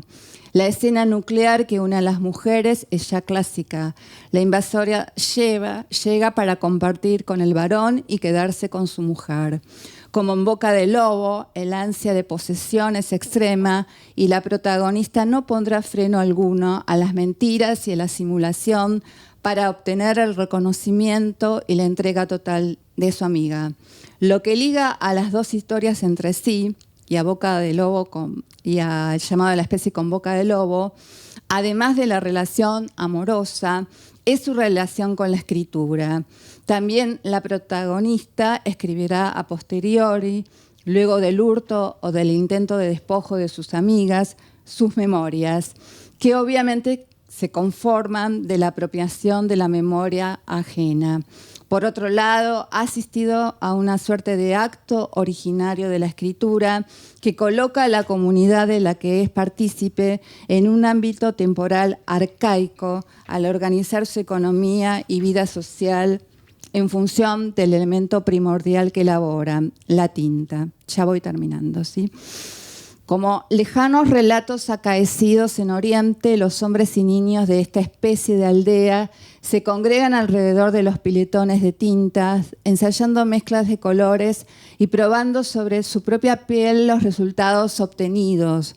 El marido de su amiga es justamente el iniciador de esta actividad que luego se propagará con éxito a los pueblos vecinos. En la casa, su amiga se aboca con esmero a la tarea de almacenar el líquido. La fabricación de este elemento produce algunas ganancias que permiten mejorar la vida de la pareja y más tarde ocasiona sugestivamente un equívoco entre la protagonista y su amiga. El tema de la desconfianza o el engaño la lleva a la desesperación. Se imagina que existe un límite en el conocimiento y entrega de su amiga y a realizar una serie de actos generalmente infundados que la obligan finalmente a marcharse. No obstante, esta comunidad a la que ha decidido abandonar ha producido un elemento que conduce a la perdurabilidad de la memoria de la que ella carece. Así, los habitantes desarrollan un ejercicio de acumulación primitiva del capital material y simbólico, mientras ella decide marcharse renunciando de alguna manera a dicho capital, o mejor dicho, a la producción del mismo. Más tarde, cuando esgrima su propia voz, será una voz hecha de los retazos de las voces ajenas, de una experiencia fundada en la experiencia de los otros. En estos relatos de Čapek se plantea la paradoja en torno a la cuestión de la identidad ligada a un territorio no necesariamente fijo, en donde lo determinante es la pertenencia a una comunidad. Aquí, los forasteros son estos personajes que, sin carta de ciudadanía, deambulan espectralmente, extraños con respecto al mundo del que provienen, y extranjeros en las comunidades marginales o en los pueblos sedentarios. Fuera entonces de toda comunidad, al no poder interpretar y asumir sus legalidades, el sistema de pactos y acuerdos sobre el que se fundamenta la vida de sus integrantes. Los expulsados de la tierra son, paradójicamente, los que de alguna manera colocan a estos sujetos en el lugar asignados a ellos. Gracias.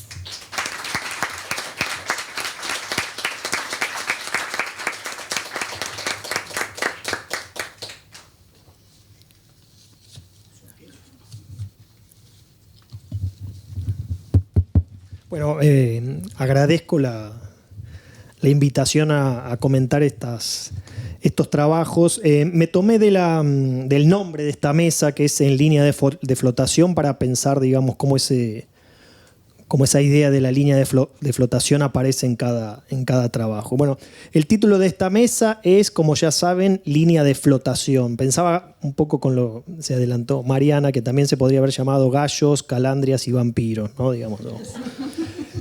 ¿Qué es una línea de flotación? Bueno, Wikipedia informa que una línea de flotación es la línea formada en la superficie del casco de una embarcación que deslinda, digamos, la parte sumergida, que se llama obra viva, ¿no? Lo que está por debajo del agua, de la que está sobre el agua, a la que se llama obra muerta. Entonces, como breve comentario de los tres trabajos, quería señalar de qué manera creo que esta imagen de una línea que separa, pero al mismo tiempo une lo vivo con lo muerto, podríamos decir una línea que, a la manera de una frontera, separa, pero al mismo tiempo pone en contacto dos órdenes, está presente en ellos. Bueno, en su trabajo, Christian propuso una lectura de la obra poética de Čapek, o podríamos decir incluso una presentación del Čapek poeta, que elige uno de los poemas del libro Gallos y Huesos para postular a partir de él una muy atractiva, yo diría hipnótica, relación entre la poesía y los huesos, que a la vez permite dar cuenta, para decirlo, digamos, esquemáticamente o ingenuamente, del interés temático de esos poemarios, pero también de la puesta en poema de esos intereses. En este sentido, creo que en el trabajo de Christian la cuestión de la línea de flotación aparece en el sentido de que, como obra muerta, como restos o remanente de algo que tuvo vida, por ejemplo un gallo, los huesos son una posibilidad de la obra viva. Por ejemplo, como recuerdo o evocación de la vida, pero también como voz o como música, ¿no? Es decir, los huesos como instrumentos de vientos o los versos como huesos largos y cortos, ¿no? Para decirlo con palabras de Christian, que no sé si leyó, los poemas en tanto huesos y los huesos en los poemas son articuladores de tiempos, una ruina, un fósil de un pasado que vive todavía a pesar de su decadencia, ¿no? Por eso hablaba que ahí estaría lo de la línea de flotación, ¿no? Entre el contacto entre lo vivo y lo muerto. Luego, a partir del cuento Calandria, pero también a partir de otras ficciones de Čapek, Mariana se focaliza en una cuestión que entiendo le preocupa desde hace años, ¿no? Lo que podríamos llamar los imaginarios del final. En su lectura, Calandria resulta ser una ficción no sobre el final, sino sobre la inminencia del final, ¿no? Sobre la inminencia de la catástrofe, sobre, para decirlo con palabras de Mariana, la posibilidad de estar enfrentándonos a una inminente extinción que se muestra un instante antes del colapso. Entonces podríamos decir, usando una fórmula de Saer, que en Calandria, o mejor dicho, en la lectura de Calandria que hizo Mariana, algo se aproxima. Es decir, el cuento se instala en una línea de flotación que más que línea es una franja y en la que todo está mutando radicalmente. Y al respecto pensaba que si Christian advierte en la poesía de Zeyfek la presencia de lo que vive todavía a pesar de su decadencia, esta es una cita de su trabajo, Mariana, como si los dos trabajaran con una zona luminosa y oscura de una misma cuestión, digamos, ¿no? Mariana, por el contrario, aborda unos textos en los que ocurre lo contrario, ¿no? Unos cuerpos y un mundo extenuado que está dejando de vivir, ¿no? Entonces es como, ahí notaba un cierto contacto, además del contacto pajaril, digamos, ¿no? No pajarón. Bueno, y en el caso del texto de Isabel, concentrado en dos novelas, ¿no? Boca de Lobo y El llamado de la especie, creo que la metáfora de la línea de flotación entre lo que separa y une obra viva y obra muerta, estaría presente principalmente en la opción de Isabel por considerar que los narradores de estas dos novelas son vampiros, es decir, como seres que no son ni muertos ni vivos, como seres cooptados por una pulsión vampiresca, entonces instalados en una línea de flotación en ese sentido, ¿no? Entre lo vivo y lo muerto, ¿no? Pero también creo que los espacios de esas novelas, por lo menos en la lectura que hace Isabel, tendría algo también de líneas de flotación, ¿no? Tengo entonces algunas preguntas o inquietudes que pueden contestar o no. La pregunta que le quería hacer a Christian refiere a algo que vos planteás al comienzo del trabajo, por lo menos en la versión escrita, que es, bueno, cómo leer la obra poética de Zeyfek en relación con su obra en prosa, ¿no? Es decir, qué lugar habría que darle o si habría o no que establecer relaciones. Y entonces vos ahí marcás algunas posibilidades y algunos riesgos que involucran esas posibilidades, ¿no? Siempre pensaba también en las dificultades críticas que a veces uno nota cuando hay que hablar de la obra en prosa de un poeta o de la obra poética de, no sé, de alguien que escribe generalmente en prosa, ¿no? Que sé yo, Saer o Rubén Darío, ¿no? Pero más allá de una cierta cautela que tenés al comienzo, creo que en tu texto, con tu insistencia en los huesos y lo óseo, avanza hacia la posibilidad de poner en el centro de la obra de Zeyfek su poesía. Es decir, no otra cosa parece sugerir afirmaciones como el verso es el hueso del lenguaje, que parecen alentarnos o acicatearnos a concluir en que, por lo tanto, la poesía de Zeyfek es el hueso de su literatura. Al respecto, mientras armaba este comentario, recordé cuando aprendíamos en lingüística la gramática generativa y estudiamos las oraciones kernel o meollares, y la palabra, los kernel, me fijé, y la etimología está la idea de hueso, ¿no? Entonces, como si fuera el hueso de la literatura, ¿no? De su literatura, ¿no? Y para Mariana tengo una pregunta que quería hacerte, primero por la relación del cuento con el programa o con la serie Créase o no de Ripper, porque, digamos, vos contás que estuvo en el origen de esta escritura. Porque por un lado, digamos, leí el cuento para leer tu ponencia, digamos, porque por un lado es cierto que el cuento se autonomiza de ese origen, pero también es cierto que al mismo tiempo en el final, con la proliferación de seres extraños, acumula fenómenos que son a la manera de los que acumulaba Ripley, ¿no? Y entonces, al mismo tiempo, podría decirse que el verosímil del cuento se sostiene en una suerte de créase o no, ¿no? Es decir, créase o no, el narrador parece decir, créase o no, esto me pasó, parece decir el narrador que narra impávido sucesos extraordinarios, increíbles, ¿no? Y en segundo lugar, a partir de la cuestión de la inminencia del fin, de la catástrofe, quería preguntarte si en el cuento, que cesa además de un modo abrupto, de hecho lo bajé y pensé que me había faltado algo, que no había copiado una parte, suspendiendo la enunciación, y además suspende la enunciación de una segunda enseñanza, ¿no? La primera es una enseñanza sobre las cartas y la segunda dice, accedía a una segunda enseñanza, pero nunca se la dice, ¿no? Pensaba entonces si no refiere también, entre otras inminencias, ¿por qué no a la inminencia del fin de la literatura, ¿no? Para decirlo un poco dramáticamente. Podríamos decir que así como en el cuento se habla de ex vecinos y de ex animales, también parece referir a, para decirlo con Borges, la literatura cortejando su propio fin, ¿no? Y lo digo en especial, insisto, por ese final abrupto que descoloca un poco y que frustra la enunciación de una segunda enseñanza. Y pensaba en lo que hablaba Isabel de la función pedagógica de la literatura. Finalmente, mi pregunta para Isabel apunta en una misma dirección. ¿Qué dicen sobre la literatura estas novelas que vos abordaste en tu trabajo? La pregunta es simplemente pedirte que avances en una idea, en la idea de los narradores vampiros, que además se complementa con otra cuando vos decís la literatura convertida en una actividad profundamente ineficaz y antiproductiva.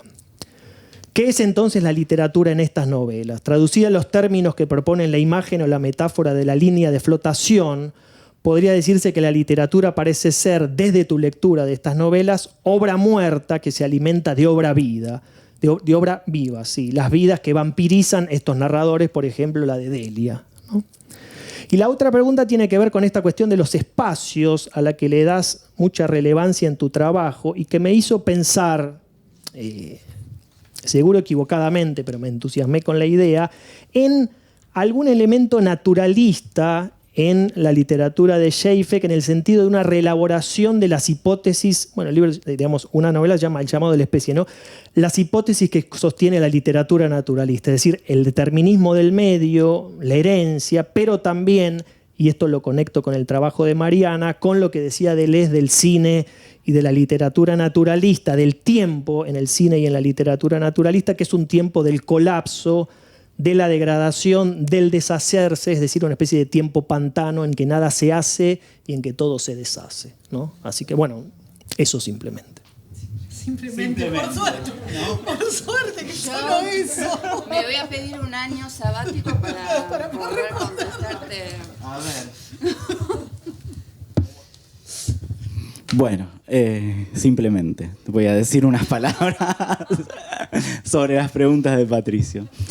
No, efectivamente me parece sumamente interesante la pregunta, porque ese punto de partida en donde advierto un poco esas dificultades tienen que ver con eso, ¿no? Digamos, tiene que ver con algo muy puntual, es que estoy leyendo los poemas de Schaeffer y yo no estoy seguro de que esos poemas que en esos poemas ocurra exactamente lo mismo que en la narrativa. Sí creo que hay articulaciones muy claves con lo que ocurre en algunos textos, no sé si solo en la narrativa, ¿no? Digo, también en los ensayos, en la prosa en todo caso, y si hay que mantener esa división también, ¿no? Porque eso es otro problema. Pero sí pensaba, por ejemplo, en Visita al cementerio, ¿no? Ahí uno fácilmente podría linkear al menos desde lo temático, y sin embargo no es exactamente lo mismo lo que pasa en Modo Linterna con la visita al crematorio, en donde está desaparecida en la oscuridad incluso la letra, lo que queda ahí es una huella. Bueno, uno podría decir es la huella de la lápida y detrás uno podría pensar están las cenizas o claro, pero es un crematorio también, ¿no? Entonces hay que pensar esa vuelta, ¿no? Entonces uno podría pensar eso ahí.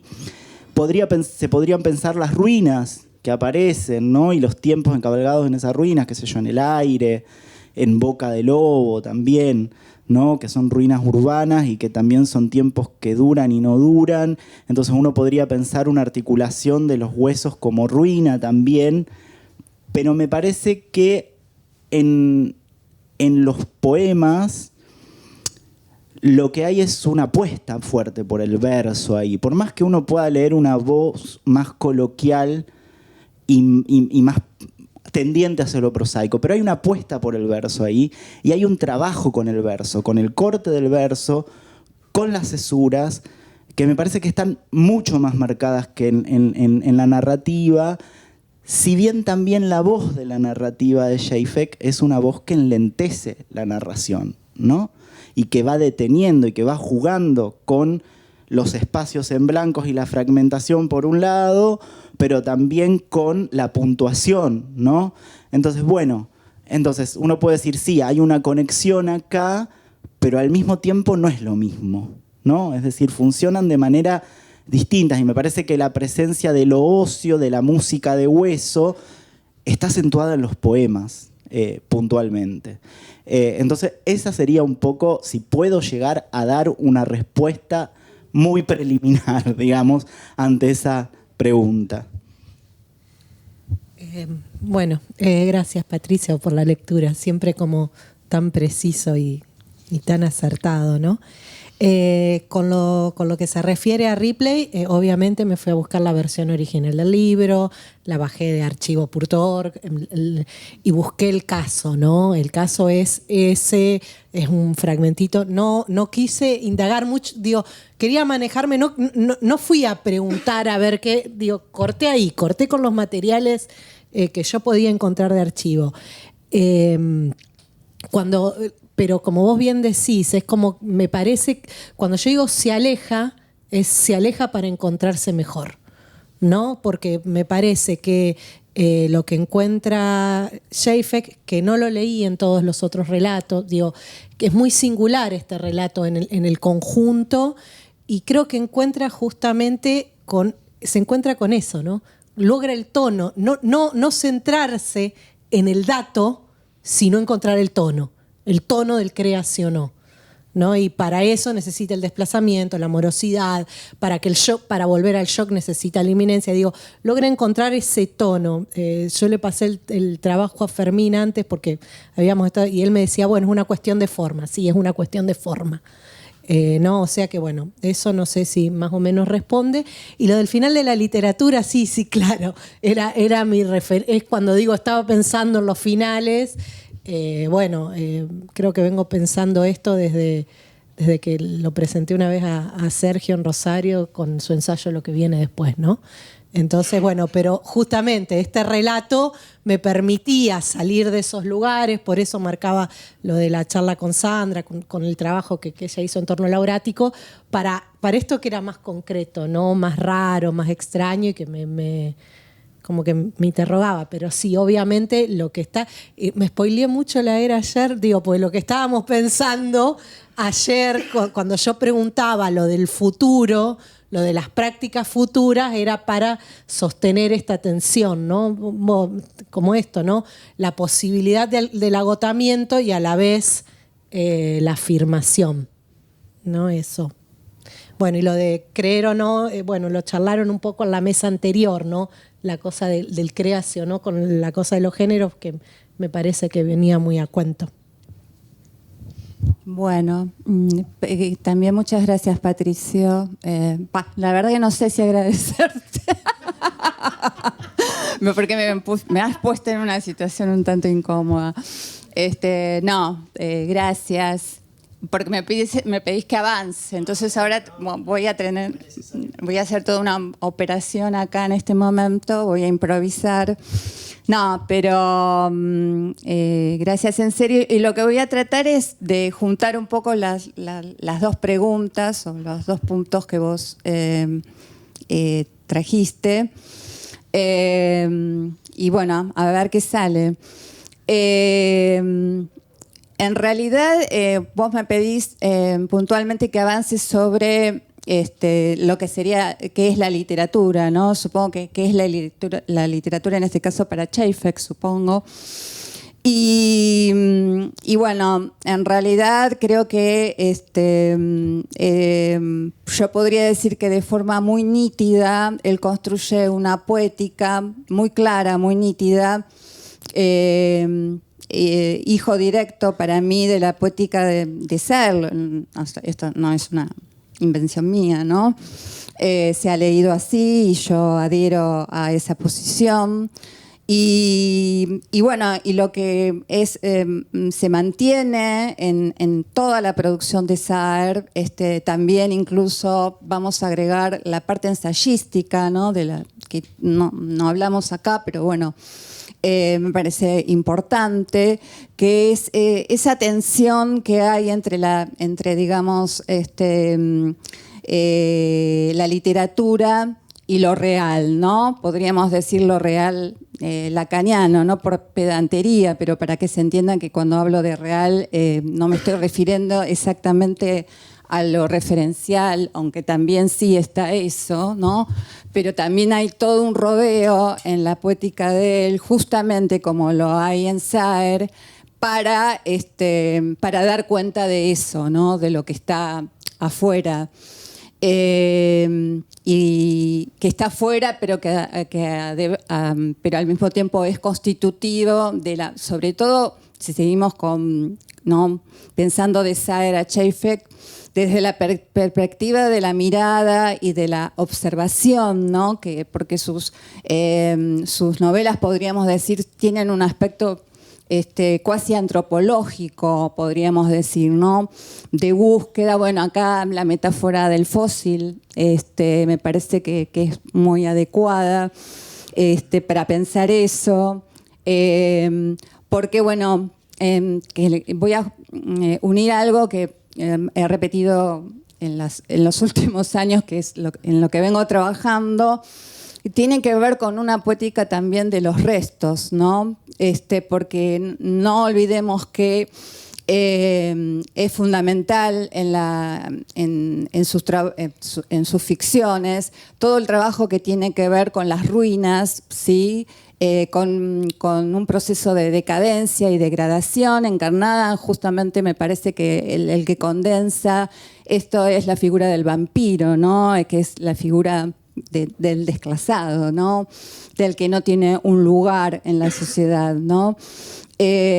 Y el tema de la experiencia, ¿no? Entonces, ¿cómo se construye la experiencia en esta poética de Čapek, que tiene que ver de nuevo con una tensión muy fuerte, ¿no? Entre la mirada hacia el mundo y la escritura, ¿no? Esa tensión permanente, donde, bueno, acá en los trabajos que hemos escuchado, se da cuenta de un aspecto en el que yo no me meto, pero que está mencionado de costado, podríamos decir, que tiene que ver con su acercamiento, digamos, al mundo también desde una perspectiva, podríamos decir, no sé si espacial, geométrica, donde los volúmenes, ¿no?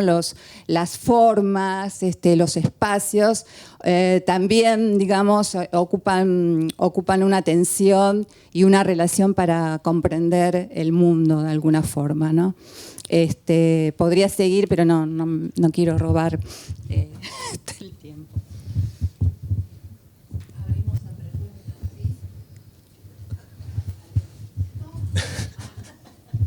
¿Hay alguien una pregunta? Una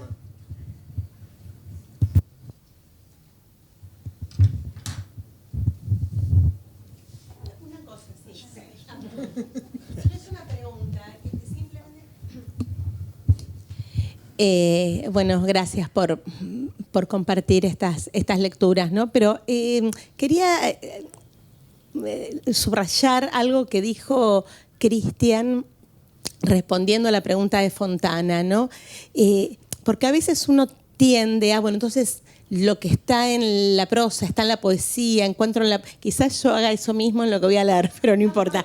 Pero ahora escuchándote, no digo, claro, me parece súper importante en este caso, ¿no es cierto? Justamente por esa cuestión de la indeterminación y todo eso en Čapek, que vos sostengas la separación. Bueno, no funciona igual. Hay conexiones, hay relaciones, pero no funciona igual. Me parece que eso, ¿no? Que después de escucharte uno está por ahí tentado a decir, bueno, entonces en realidad en la poesía está todo el gobierno, etcétera. Y sin embargo, no. Y bueno, y no. Y hay cosas que son determinadas también, ¿no es cierto?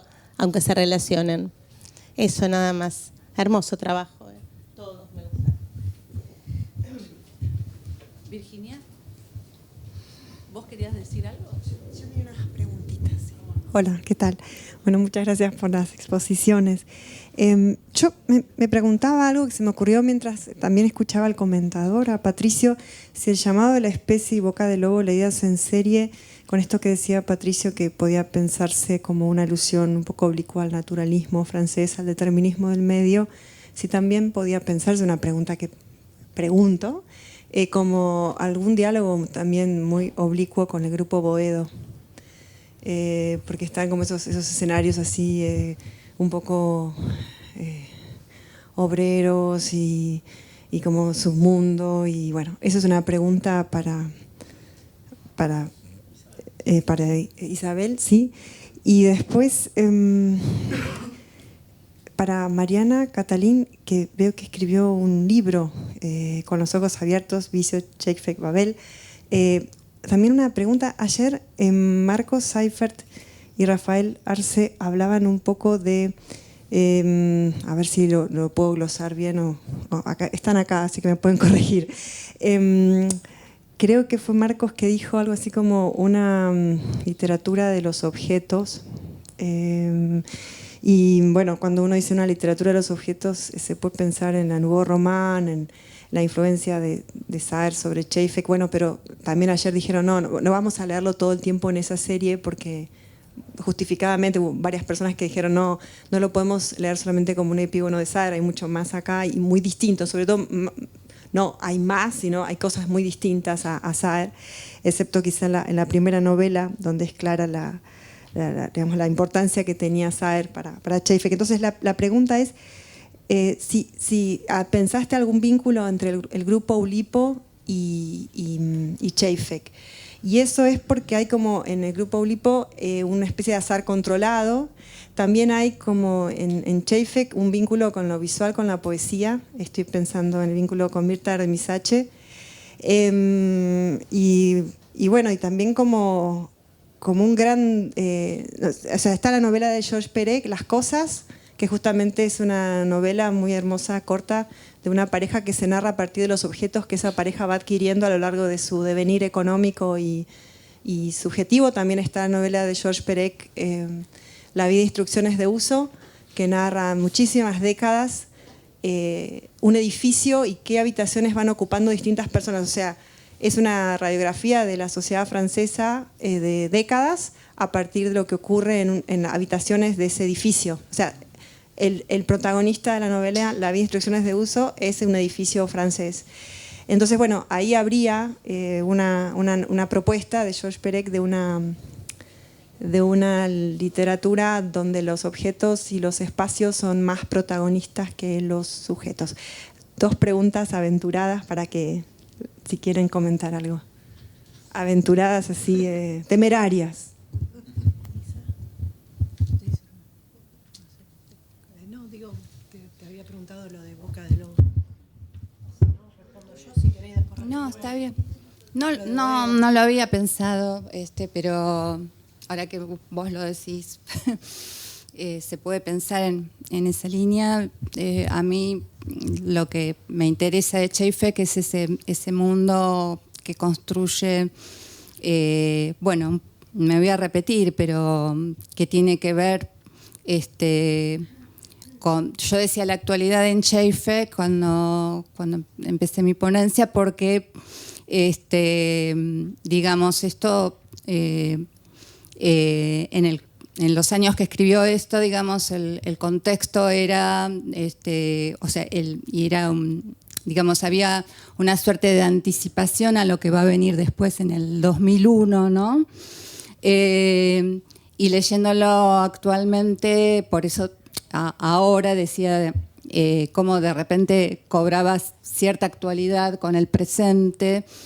Y ya en ese momento, digamos, lo que se ponía ahí en juego, digamos, era la mirada sobre un mundo, una mirada, podría ser nostálgica, pero una mirada sobre un mundo postcapitalista, podríamos decir. Por eso no sé si podría dialogar tan directamente con el grupo de Boedo, ¿no? Porque estamos en otro momento, digamos, estamos en un momento donde lo que aparece justamente son otras formas de producción que tienen que ver con el mundo del trabajo, pero también con digamos, nuevas formas de inventar, ¿no? Trabajo y formas de seguir produciendo a pesar, ¿no? del carácter expulsivo de la sociedad, ¿no? Bueno, J-Fake y Perec. No te puedo responder lo de Oulipo, no soy para nada especialista en esa parte, o sea que no puedo hacer esas relaciones.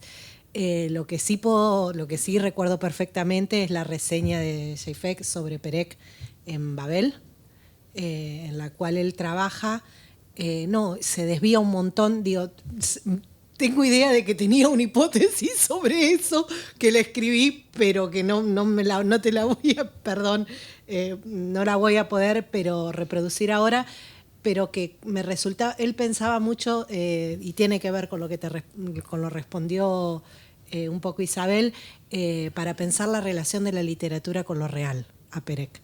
Y era un movimiento muy extraño, porque no era para nada esperable. Bueno, como no es nada, ¿no? Que venimos diciendo eso, ¿no? El corrimiento. Entonces, en un momento en que eso venía transcurriendo por un montón de lugares, de manera que se iban quilosando, ¿no? Ya incluso esas preguntas, él le encuentra otra vuelta, ¿no? Incluso otra vuelta muy singular dentro de la revista. O sea que habría que ir a rastrear ese texto, ir a volver a leerlo, y creo que ahí podría haber una clave. Pero más de eso, igual gracias por la pregunta, porque me hiciste acordar de eso, que está buenísimo. ¿Vos querés responder algo de Ulipo con la poesía? Rápido. Respecto de l'ouvrière de littérature potentielle, Ulipo. No, pero creo que hay algunas cuestiones ahí que me parece importante para mí, respecto sobre todo en relación con los poemas, que es lo que trabajé, al menos. Me parece que Ulipo era programático y lo que buscaba era encontrar las reglas universales de funcionamiento de la literatura y hacer como un juego lúdico con esas reglas, y que eso no está en Žejfek, en los poemas, y que no aparece, digamos, en esa dirección con Ulipo. Sí, uno podría decir, bueno, esto viene de Ponge, podría decir, trazar una relación de Ponge y con lo que pasa con el objetivismo de Ponge, que después puede relacionar con Januzzi, con Saer y hasta con el neoobjetivismo de los 80. Sin embargo, y si bien es fácilmente ubicable ahí, digo, podría trazarse esa relación, a mí me parece lo interesante de los poemas, al menos de Žejfek, e incluso en la narrativa, a mí me parece que él no trabaja tanto o meramente con objetos, trabaja con restos, trabaja con marcas, con objetos desgastados. Y me parece que se acerca más la operación a lo que hace ahí, a lo que hace Darío Cantón, por ejemplo, con La Naranja, el poema La Naranja de Darío Cantón, o, bueno, que además Sergio escribió sobre, no digamos, pero, o con La Mesa también de Cantón, y lo que va haciendo con La Mesa, con las potencialidades de lo que implica la mesa en tanto madera, en tanto materia, pero también en tanto algo que va más allá de eso, que no es simplemente lo matérico, ¿no? Entonces me parece que eso está en relación con los huesos y con los poemas, que está más presente eso que el otro. Eso me parece.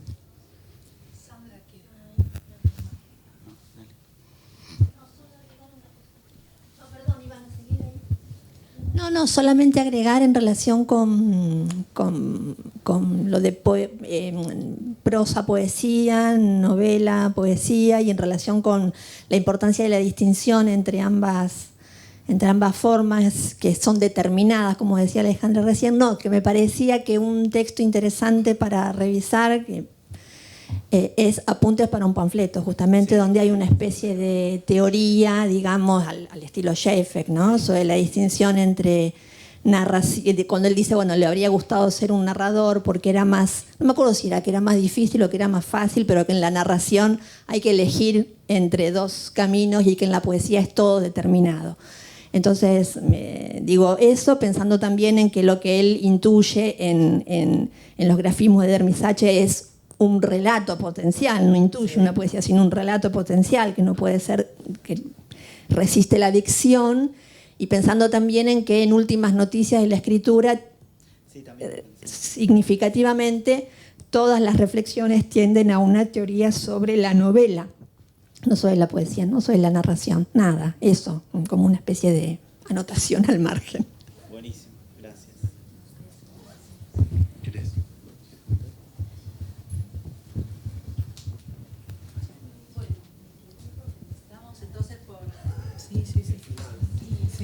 Si nadie quiere preguntar algo.